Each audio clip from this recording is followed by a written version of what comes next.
So the the samples were taken to the government chemist.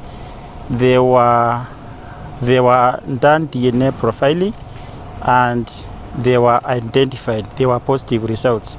Remember, that was last week, and it was done very fast. They worked day and night, and today we have the results, and we have attached the names of the burned remains to their names when we did the DNA profiling.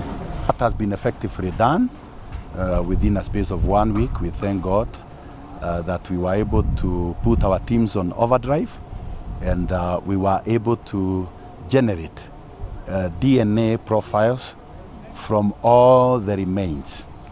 There were those bodies which were extremely burnt and charred.